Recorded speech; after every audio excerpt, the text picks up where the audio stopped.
Welcome back to the Deep Dive. For this session, we're doing something pretty different.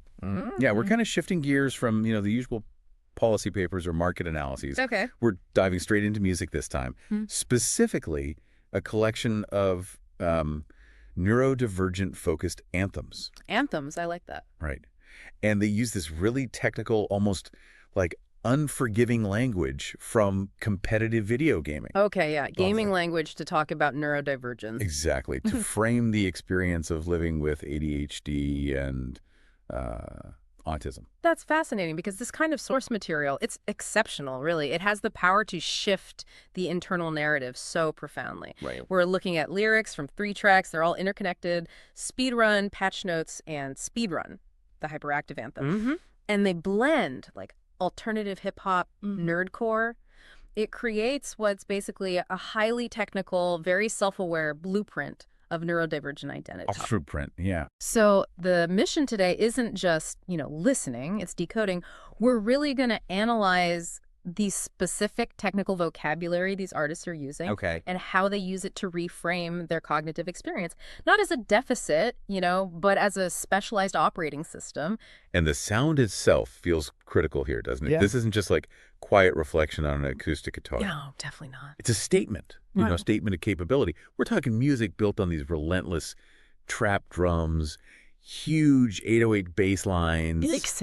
Big sounds, and these deliberately glitchy, almost synthetic soundscapes. Yeah. And then you add the auto-tuned male vocals, these cinematic transitions.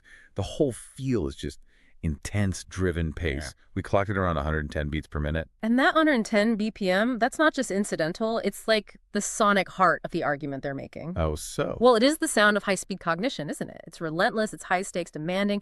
It perfectly embodies that superpower theme they touch on. The engine is running hot constantly. So if let's say the average world is running at, 75 BPM, their world is running at a 110. It kind of forces a certain kind of optimized, almost breakneck efficiency.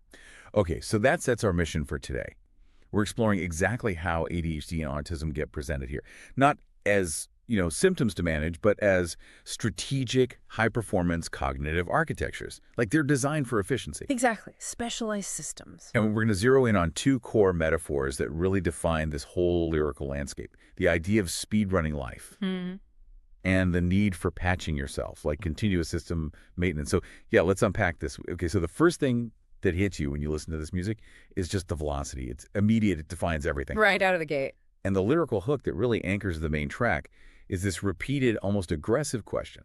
Why are you moving so slow? Yeah, it's challenging. Followed by that dismissive, competitive line, why you even try? It feels like that experience, that feeling of high-speed thinking compared to everyone else, that has to be the foundational thing they're describing. I think so, too. It's what separates the speaker from, as they put it, the neurotypical players who just don't get the flow. Right. And that hook, it's not just trash talk, It's this profound declaration of disconnect.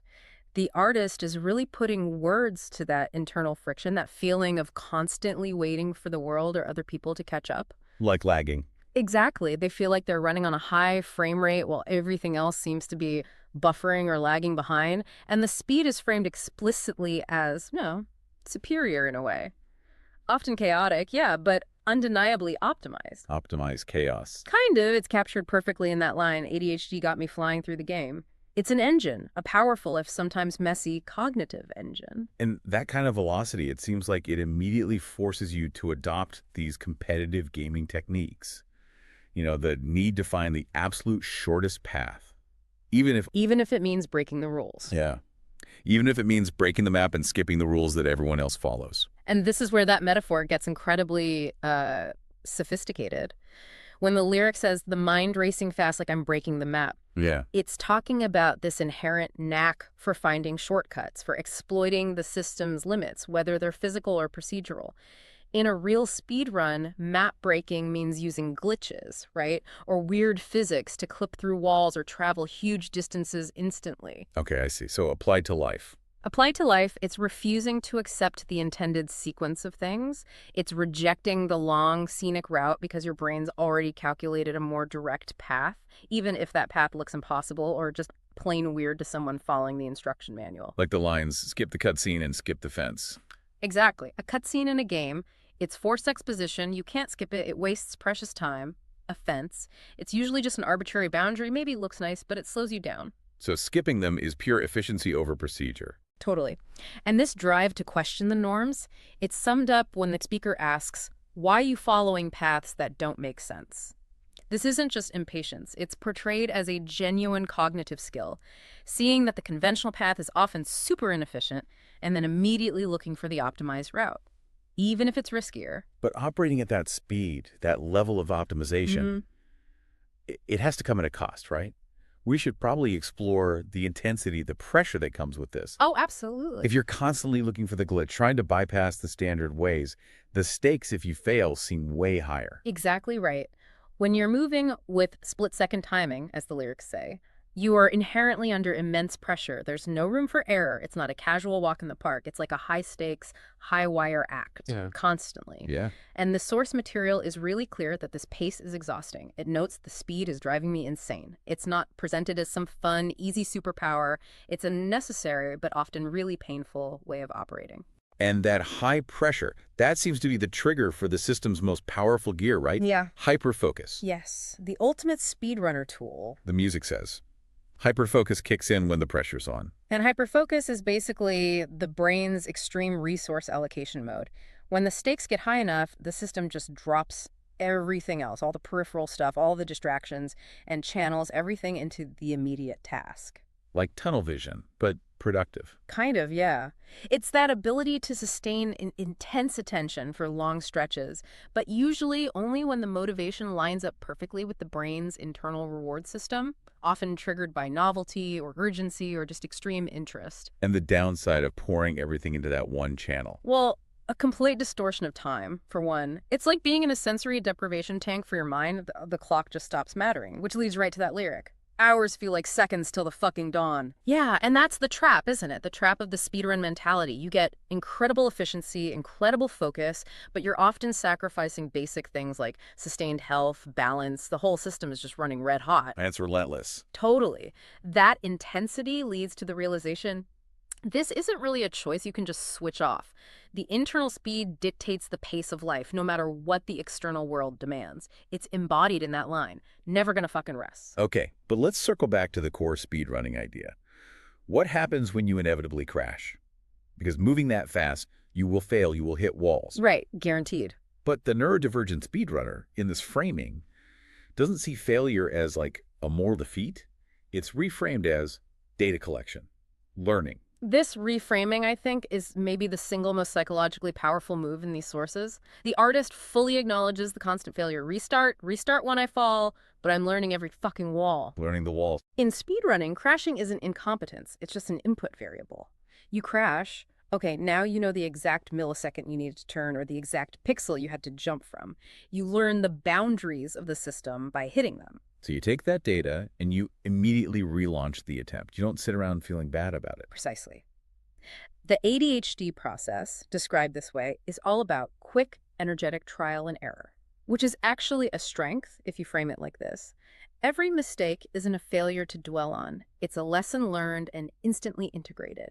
No need for a week of emotional recovery. It separates the person from the performance. Yes. It's like saying, okay, I didn't fail. The system just encountered a fatal error at variable X, and now I've debugged it. It shifts the focus away from internal shame towards technical calibration. Which must allow for more risk-taking. Absolutely. It means the individual can keep engaging in high-risk, high-reward activities constantly, because the downside is just gathering more information about how the system works, about its boundaries. That quick turnaround, error to optimization, that's really what separates the speedrunner from the casual player, isn't it? Totally. The casual player hits a wall, gets frustrated, maybe quits. The speedrunner gets precise data and restarts instantly. It fosters this incredible resilience. Yep. You understand that the journey is defined by repeated failures, but each one is just a necessary step towards that perfect run. It changes your whole relationship with imperfection. Okay, so if that first part established the raw velocity, that kind of chaotic, high-energy drive of the ADHD brain, the impulse to break the map. The momentum. Then this next section introduces the necessary counterpoint, right? The intense precision and analytical skills they attribute to autism, which you need to actually execute the super technical route optimization. It's presented as this beautiful cognitive synergy. ADHD brings the raw power, the drive, the willingness to risk breaking the map. But the route itself, the optimized path you find, has to be stable, often incredibly complex, and technically perfect to execute reliably.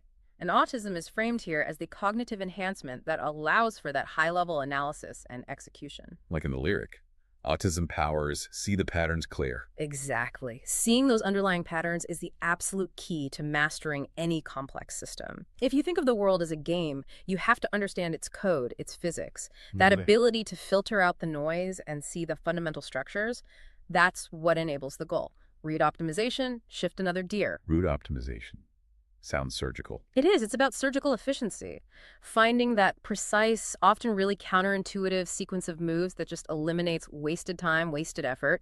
It requires this intense focus on the system itself. Which brings us to some really deep technical jargon they use. Yeah, to describe this specialized focus and precision. Like frame-perfect timing, push my luck. That's intensely technical. For anyone listening, we mentioned frames earlier, the smallest unit of time a game runs on, right? Often 160th of a second. Yeah, about 16 milliseconds. So hitting something frame perfect means you have that tiny window, literally a fraction of a blink, to do something exactly right. Okay, now translate that kind of intensity into, say, a social situation or a job task. It means operating with this incredibly acute, microscopic attention to detail in every single thing, every interaction, every task. It means the margin for error feels non-existent. The timing of every word, every movement, every decision has to be perfect. The pressure. The pressure of constantly needing to hit that 16 millisecond window just to function successfully, it's immense. But the payoff, when it works, is flawless execution when it absolutely counts. And that level of detail, it's not just temporary focus, is it? They talk about this data being like permanently logged, frame data burned into my skull. Yes, and this gets to the core of that pattern recognition advantage they're describing. It suggests this deep, internal, often involuntary database of system knowledge. Like the brain is constantly compiling data. Exactly. It's not just paying attention to detail in the moment. It's compiling this constantly updated, comprehensive mental model of how the world works, its mechanics, its rules, its potential fail points. And that frame data, once you've seen it, once it's burned in, you can't easily ignore it. Which gives you an advantage next time. A massive efficiency advantage on the next attempt, yes. But it also means the brain carries the weight, the cognitive load of all those previously observed patterns. And this knowledge has to connect to actually doing things. Oh, right. I mean, it's not just thinking about the road, it's performing it. Right. The system isn't just cerebral, it's integrated. The physical ability to perform the optimized route. The lyrics talk about this. Muscle memory locked into my hands. Execute the combo you don't understand. The combo, that's the series of frame-perfect inputs you need to pull off a complex move or exploit a glitch. And this link from the intellectual pattern recognition, the frame data, to flawless, immediate physical or behavioral execution. That's what separates just knowing the theory from actual mastery.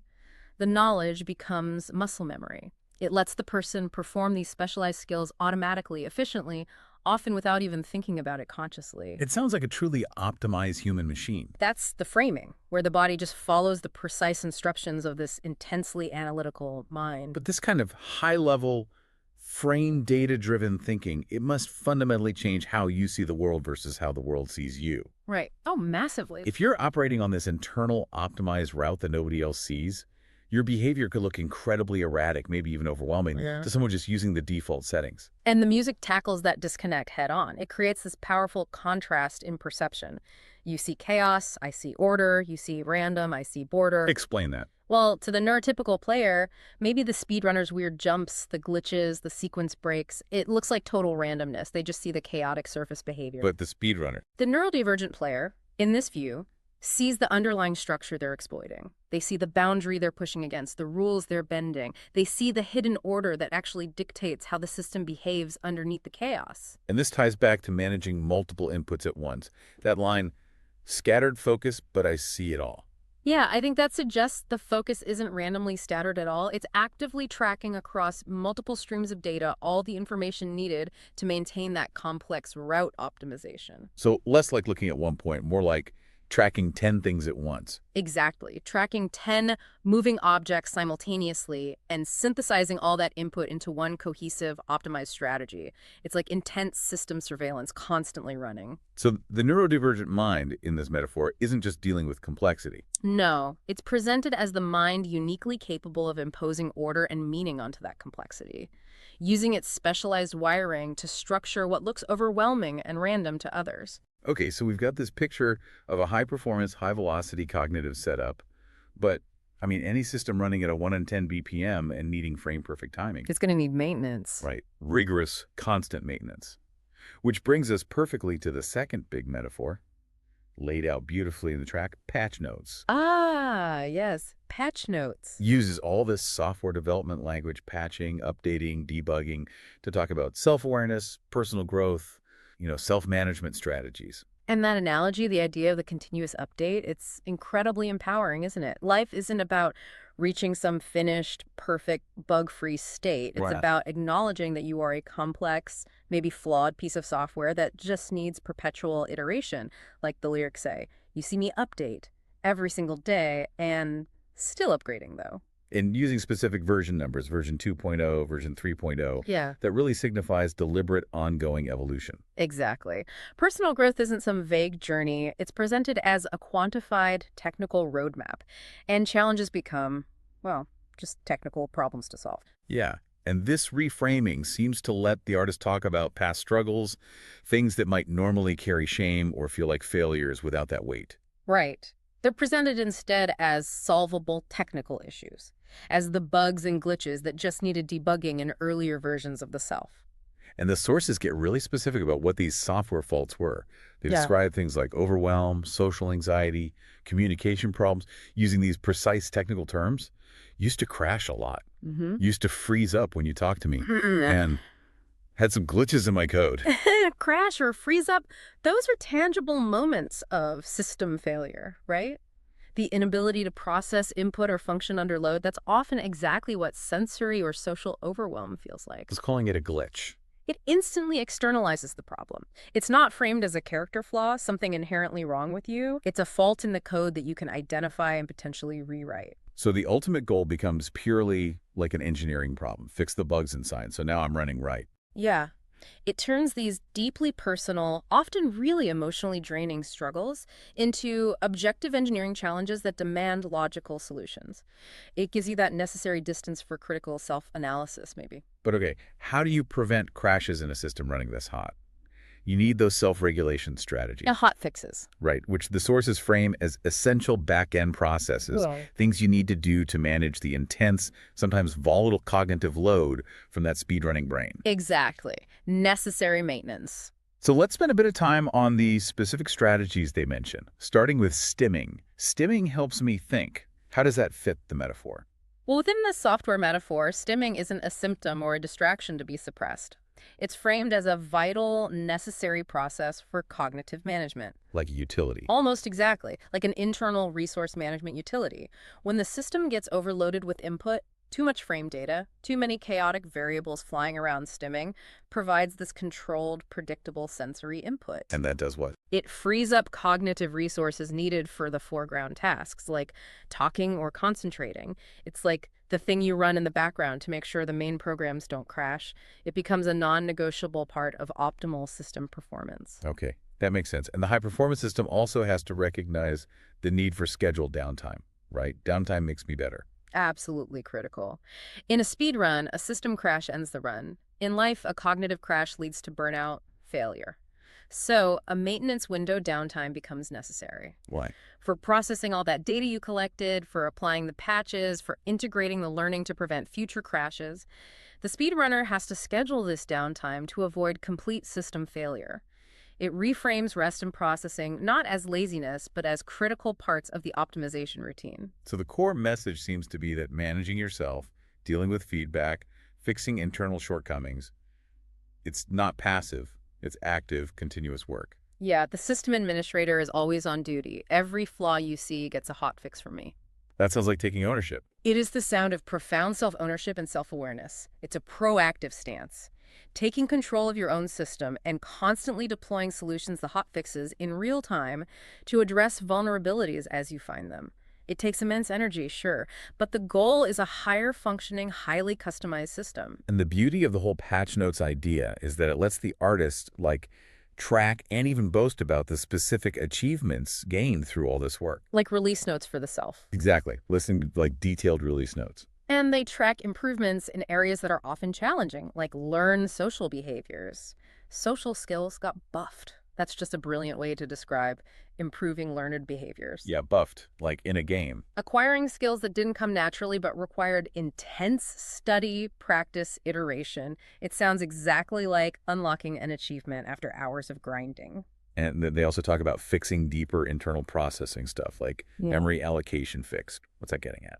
Metaphorically, that's about improving focus, managing cognitive load better, maybe enhancing working memory. The neurodivergent brain, as described here, often struggles with allocating resources effectively.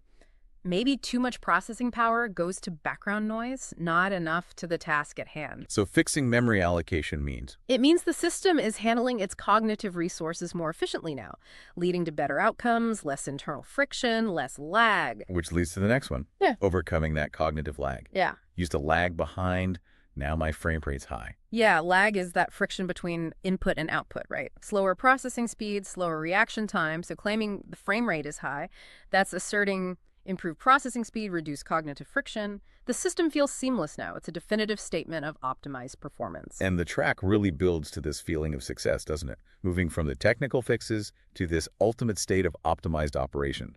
The final status update, rebooting, all systems go, leading to that confident declaration. Optimized and clean running like you never seen. It feels like a real testament to all that continuous, deliberate internal work they've done to stabilize and enhance this unique architecture. It absolutely does. And it creates this new standard for how you evaluate yourself. You stop judging yourself based on how well you fit the default settings and start judging based on how effectively you've customized and optimized your own unique system. Okay, so this whole deep dive seems to be converging on one really powerful central narrative. Which is? That the neurodivergent brain, it requires specialized maintenance, absolutely. Wow. But ultimately, it's framed as a superior, uniquely optimized architecture. Not flawed, just engineered differently. That foundational belief, it really gets consolidated across all the source material, stated right out loud as the basis of their power. Brains wired different, that's my game. And different wiring in my neural chains. Right. It completely shifts the discussion away from pathology, what's broken, towards specialized engineering, what's uniquely advantageous. The difference itself becomes the advantage. And that unique engineering, what does it grant them, according to the lyrics? Direct access. Access to capabilities that the standard neurotypical players simply don't possess. And this is where that powerful cheat code metaphor really lands. The cheat code. Yeah. Reframing the whole identity. It's the ultimate boast, isn't it? And the final synthesis of both the speedrun and the patch notes ideas. My brain's the cheat code that they'll never know, and my brain's the cheat code they don't possess. So what does a cheat code actually do? Well, think about it in a game. It grants access to hidden functions, right? Instant travel, maybe invincibility, infinite resources. It lets you bypass the intended difficulty curve of the game. Okay, so the claim here is that their unique cognitive wiring gives them access to the underlying mechanics of the world, the stuff the standard user isn't supposed to see. That seems to be the idea. Their unique perspective, that pattern recognition, that velocity, it lets them see vulnerabilities and shortcuts that others just miss entirely. The cheat code is the ability to see the system. And exploit its flaws for radical speed and efficiency. It gets summarized rhythmically in the sources, almost like they're chanting the cheat code itself. Skip, find the glitch, make the switch. Skip the procedure. Find the vulnerability, switch to the faster route. That's the essence of the neurodivergent advantage presented here. Possessing the cognitive tools to just bypass the slow, linear default path. But crucially, this kind of high-level mastery, it doesn't just happen. Yeah. It requires that continuous focused development. Which the music genre itself supports, right? That anime training arc energy. Yes, the anime training arc. That grueling, often painful period where the hero has these chaotic, unique, maybe dangerous powers. Yeah. And they have to learn to master them, usually through relentless repetition, failure, pushing past their limit. Training montage, living every day. Exactly. That line frames the continuous effort of managing neurodivergence. The hyperfocus, the stimming, the downtime, the constant hot fixes. It frames it not as exhausting work or some medical burden, What is this? as an epic journey towards self-mastery. The things the world might label as broken, the lyric claims, I call unique. It turns the daily grind of management into this heroic endeavor. It provides the narrative you need to keep going. Precisely. It's the narrative needed to sustain that continuous effort required for all this system maintenance. If you're constantly restarting, constantly patching, you need a powerful internal mythology to fuel that. The training montage provides that framework, the idea that the struggle itself is forging a unique, unparalleled skill set. And this whole journey, the training, the system mastery, it culminates in that competitive, high-achievement outcome that defines speedrun culture. The whole point is the final score. Right. The record time. Right, so the final confident claims in the outro, they feel like the ultimate victory lap. They're claiming superior performance because of their specialized architecture. Personal best, and new record set. It's like they've run the simulation of life, they've optimized their unique route, and they've achieved the highest possible score within their own parameters. And then they conclude with that definitive statement of dominance in this new cognitive arena. You can't catch up, game over, level up. Yeah.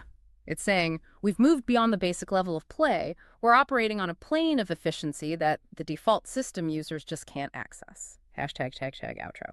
So when you step back, what these sources achieve, I think, is this complete and really powerful transformation of the narrative around ADHD and autism. How so? Well, by using that vocabulary, the language of high-performance gaming and system software, frame data, speedrun patch notes, they successfully shift the whole discussion. It moves away from disability or deficit towards high-performance system specialization. They're essentially creating this robust, technical, and frankly, really compelling internal language for self-worth and capability. And that language itself is incredibly powerful, potentially, for you, the listener. I mean, the key takeaways here feel like concrete tools for articulating your own experience. Yeah. Yeah, like when you understand your need for rest as a downtime maintenance window, or maybe your communication struggles as a glitch in the code that needs a hot fix. Right. It gives you this clear, objective, technical way to talk about internal cognitive differences and your self-management efforts, both to yourself and maybe to others. You're not bad at organization. You're actively optimizing memory allocation for peak performance. It externalizes the personal struggle, doesn't it? Reframes it as a technical challenge, and that demands a technical, objective solution, not necessarily a moral or emotional one. That clarity, I think, is the ultimate utility here. Which leaves us with maybe this final provocative thought, building on everything we've unpacked. If the world we live in, the sometimes slow, bureaucratic, often rigid society that kind of demands we follow the standard tutorial level, if that world is itself a complex, flawed piece of software, does the neurotypical path just represent the default, slow, unoptimized route? The one the developers intended, maybe, but not the fastest one. Interesting. Where are you going with this? Well, if that's potentially true, then does the neurodivergent community, through its unique wiring, its mastery of system-breaking techniques, its focus on route optimization, does it actually possess the necessary cognitive tools to find those system-breaking faster routes, the ones required for real innovation, maybe rapid change? So the constant need to debug their own systems has maybe equipped them with the expertise needed to debug the global system. Possibly. Maybe the cheat codes aren't just for managing your personal life, but for finding massive global optimizations. Something to mull over, perhaps, as you optimize your own systems. We'll catch you on the next deep dive.